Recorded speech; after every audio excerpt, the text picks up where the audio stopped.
So first I want to start with a few words about myself and my practice. I consider myself a filmmaker with some sort of a conceptual film practice. And most of my work is kind of thinking about how film, cinema, film history has kind of constituted the way we think and see, and how it kind of influence us and create memories, collective memories and individual memories. I came from a narrative film industry. That's kind of where I started doing my work. So I was trained in kind of the correct way of making films and was climbing the hierarchy of the film industry in Norway, wanting to make my own work. I applied to film schools and I never got in. I wrote scripts without dialogue, which is not that popular. I basically have always been more working with images than text in many ways.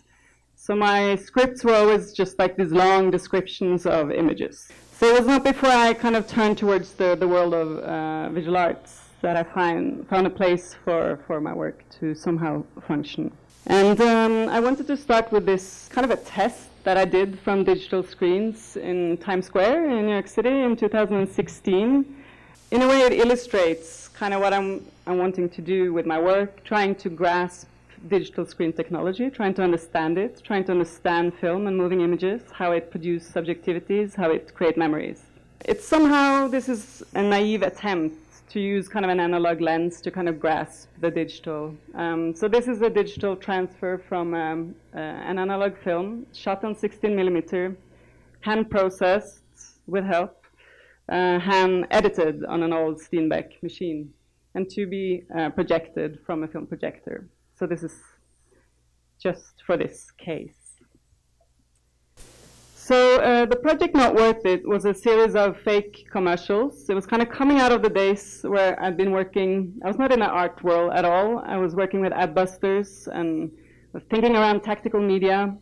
And me and another filmmaker in Norway, her name is Lilla Ingoldsdottir, produced a series of fake commercials that we, during a week, kind of inserted on public screens in Oslo, on and inside shopping malls, on train stations, airport trains. It was showed on the main commercial TV channel for 1.2 million people. It was played in all Norwegian cinemas as these fake commercials in between the commercials. Relax. Don't bother. The world is not your responsibility. Your skin is. Nourish your needs with a drop of ignorance, the taste of selfishness, the swirl of stupidity. Preserves the level of natural egotism in every human being. Don't feel responsible. Shh, it's not worth it.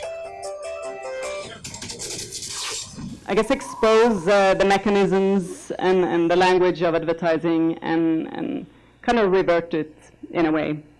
And this logo is basically, we created an ad hoc organization because the way we got this project funded was to get a bunch of NGOs on board who all put a little bit of money on the table so they could use their films for their own purpose, in a way. So you would go to this website and you would read about these different NGOs that was connected to the project.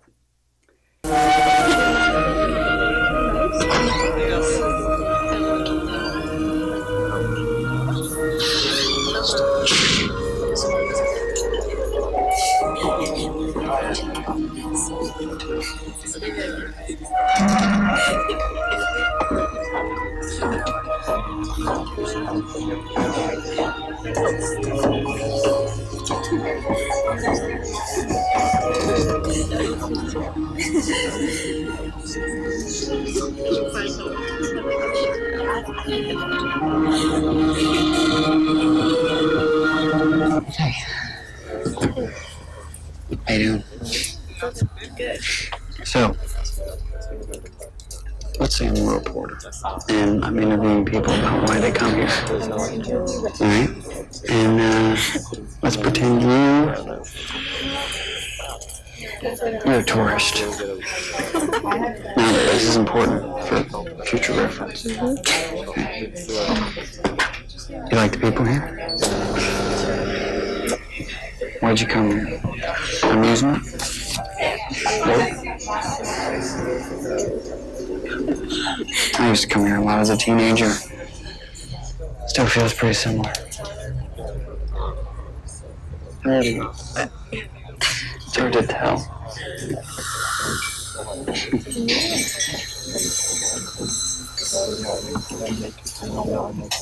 I shaved this morning. It always makes me feel younger.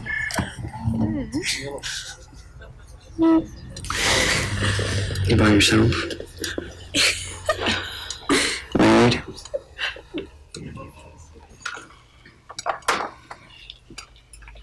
You been here before?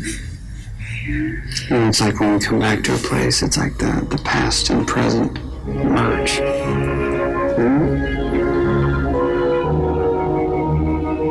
No, it's inviting to...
That scene ends on this image, and that is the central point of the film, and this is where I kind of wanted it to blend into some sort of the classic normative gaze in a way. And it was alluding to a very typical Hitchcock setup of shot reverse shot, and because these are the things I want to discuss, and also to think about the relationship between the subject and object, and how film history has kind of trained us to think about ourselves as subjects or objects and related to gender in certain ways. So Symphony des Nordens became kind of the starting point for a project I executed last year in Norway called the Feedback Loop. And this is a commission, or was a commission, from the Munch Museum in Norway. So the Munch Museum is basically the collection of Edvard Munch's paintings, but they've also started a contemporary kind of side of the museum. And the museum is moving into this big signal building in the harbor of Oslo, and in these years where the new museum is being built, they are instigating projects in public space. It's called the Munch Museum on the Move. So the curator for this project, Natalie Hope O'Donnell, approached me because of the fake commercials from 2007 and wanted to do something similar on the screens on the central station, which is exactly between the old museum and the new museum. And I've been wanting for a while to actually do a project back on those screens, but related to the propaganda material. And I was thinking about making a series of fake Norwegian propaganda films, which was not necessary, because they already existed, basically. And but I wanted to take the material from Symphony des Nordens and appropriate it and blend it together with some shot material on that very site. So I produced a series of vignettes between 10 and 30 seconds that were to be played on the screens in and around the central station, the central train station of Oslo. So the vignettes would play on, I think, 35 screens altogether, and it would function as some sort of a multi-channel installation that was impossible for me to sync. And it would play on commercial screens, so they would play in between advertisements. I had some sort of a control over the rotation, so on some screens it would come as every fourth film. On some other, it was impossible to kind of plan out.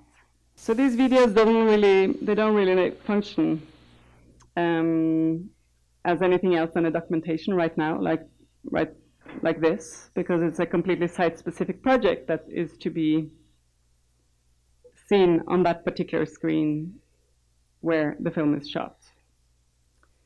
So I did a documentation of this work with a 60mm camera, going back to the screens, the test I was doing in New York. So it was kind of using the same strategy, trying to film this time my own material on the digital screens with an analog camera. So today I kind of think about this as the actual piece that I'm left with from this project. But what is really interesting for me about this documentation or piece is that nobody's really watching the screens. And it had to be processed. I had to watch it to actually see that.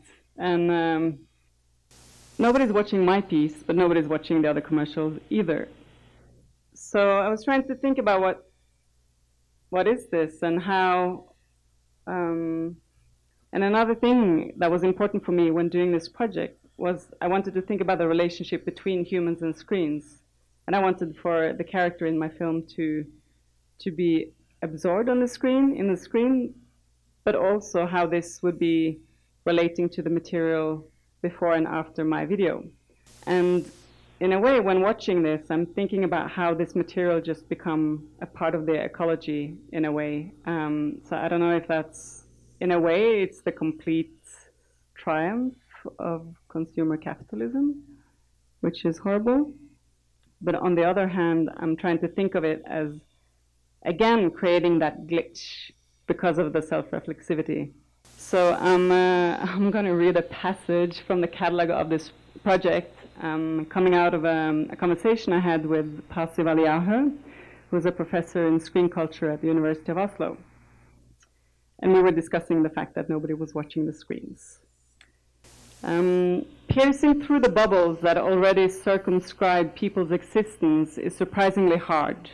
That is perhaps why the advertisement screen in the main foyer of Oslo S seems to interest nobody, and DNB, Meny, and Royal Ice Cream Company, and yes, the feedback loop, gesticulating and screaming without being seen or heard.